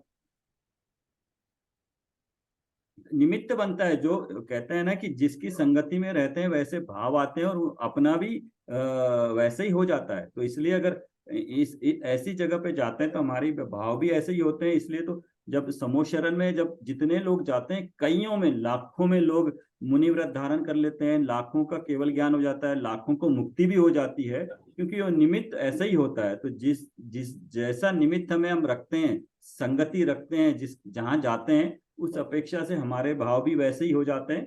और अगर हम जैसे यहाँ पंचकल्याणक में जा रहे हैं, अगर हमारे भाव भी वैसे होते हैं, तो हमें सम्यक दर्शन का निमित्त होता है, ये बहुत ही स्ट्रांग निमित्त होता है ये।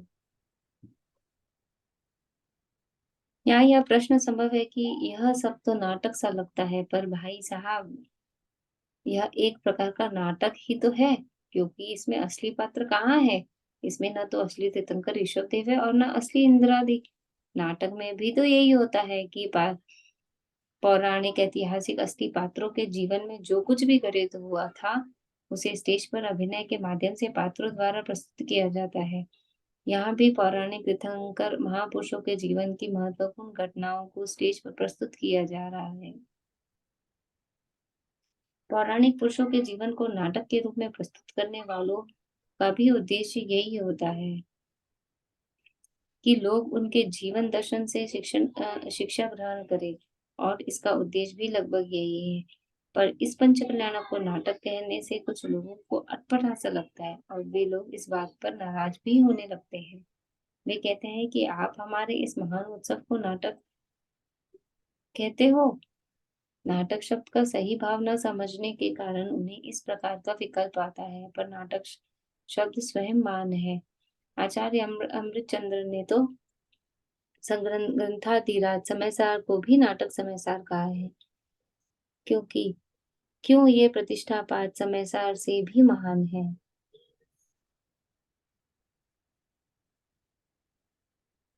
नाटक समयसार अध्यात्म का सर्वोत्कृष्ट नाटक है और ये पंचकल्याण प्रतिष्ठा महोत्सव व्यवहार से सर्वोत्कृष्ट नाटक है, जो हमारे जीवन को परिमार्जित करते हैं। मूल पात्रों के जीवन को सीमित समय में चतुर निर्देशकों के निर्देशन में अभिनेताओं द्वारा अभिनय के माध्यम से प्रस्तुत किया जाना ही तो नाटक का वास्तविक स्वरूप है। इन पंच कल्याणकों का प्रतिष्ठाचार्य होते हैं। प्रतिष्ठाचारी होता है। एक अच्छा, प्रतिष्ठाचारी होते हैं, वो पूरा का हाँ। पूरा निर्देशन करते हैं। उनके निर्देशन में सारा का सारा विधि से चलता है। प्रतिष्ठाचार्य के निर्देशन में तीर्थंकरों की जीवन की कल्याणकारी घटनाओं को पात्रों द्वारा सीमित समय में पंच कल्याणकों के स्टेज पर प्रस्तुत किया जाना ही पंच कल्याण प्रतिष्ठा महोत्सव है। इसमें नाटक के सभी तत्व विद्यमान है। ये इसलिए बोल रहे हैं नाटक का मतलब एक्चुअली जो सामान्य इधर लूज लैंग्वेज में बोलते हैं नाटक मतलब झूठापन जो होता है ना, नाटक करते हैं जो नहीं है। तो बट नाटक तो वाकई में एक नाटक होता है जिसमें दृश्य होता है, एक किसी कहानी को स्टेज पे बताया जाता है, वो तो एक्चुअल में नाटक होता है। बट यहाँ पे जो नाटक बोलते हैं ना, नाटक क्यों कर रहे हैं, मतलब एक्चुअल में हो कुछ बता क्यों रहे हो, उस अपेक्षा से नाटक समझ के लोग समझते हैं। बट नाटक का मतलब तो किसी एक कहानी को अच्छी तरह से बताना होता है। पेज नंबर 11 है। अजैन जनता को पंच कल्याणक का स्वरूप समझाने की भावना से जब मैंने एक बार यह कहा कि यह पंच कल्याण प्रतिष्ठा महोत्सव एक प्रकार से जैनियों की रामलीला है, तो कुछ लोग उद्वेलित हो गए और कहने लगे कि आप हमारे इस पंच कल्याण को रामलीला कहते हो।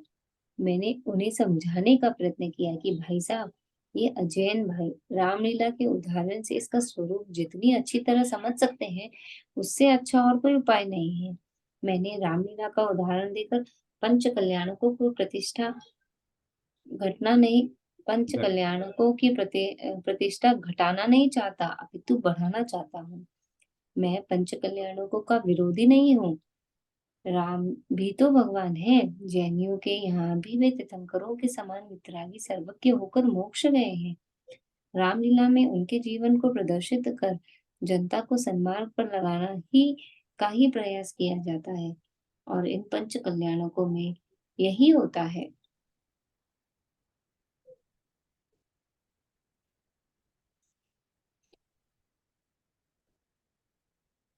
आगे पढ़े और एक पेज 930 तक। ये एक पेज खत्म कर देते हैं। हाँ। नेक्स्ट, रामलीला का प्रदर्शन भी तो नाटक के रूप में ही होता है। वैष्णव संस्कृति में रामलीला की महिमा भी कम नहीं है, जो उसका उदाहरण देने से हमारे पंच कल्याण की महिमा घट जाएगी। यहाँ एक प्रश्न यह भी उठाया जा सकता है कि आप बार बार यह कह रहे हैं कि जब ऋषभदेव का असली पंच कल्याणक हुआ था, तब स्वधर्मादि असली इंद्रों ने ही आकर किया था, तो क्या हमारे यह पंच कल्याणक असली नहीं है, नकली है?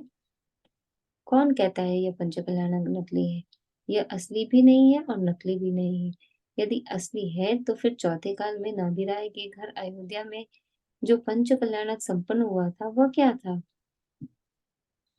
असली पंच कल्याणक पंडालों में नहीं हुआ करते, पर यदि यह असली नहीं है तो नकली भी नहीं है, अपितु असली की असल नकल है। नकली और नकल में बहुत बड़ा अंतर होता है। कई तरह के क्वेश्चंस लेके उन्होंने जितना भी आता है, क्योंकि अगर सामान्य जन रामलीला को अच्छी तरह जानते हैं ना, तो वो लोग तो जैनियों को जानते नहीं है। उनको बताने के लिए बोला जैसे तुम्हारी रामलीला है, हमारे पंचकल्याणक है ऐसी। नकली और नकल में बहुत बड़ा अंतर होता है। नकली मतलब जैसा है वैसा नहीं है, नकल मतलब जैसा हुआ था वैसा का वैसा ही बनाया गया। तो नकली और नकल में बहुत बड़ा अंतर होता है। ये नकल है एक्चुअली, असल की नकल है।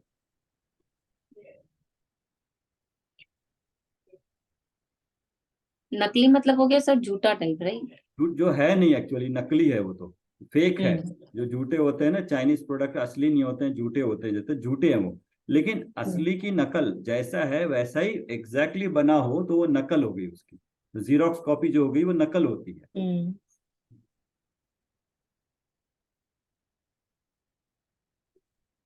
असल नकल का अर्थ होता है सत्य प्रतिलिपि। प्रतिलिपि मतलब जीरोक्स कॉपी।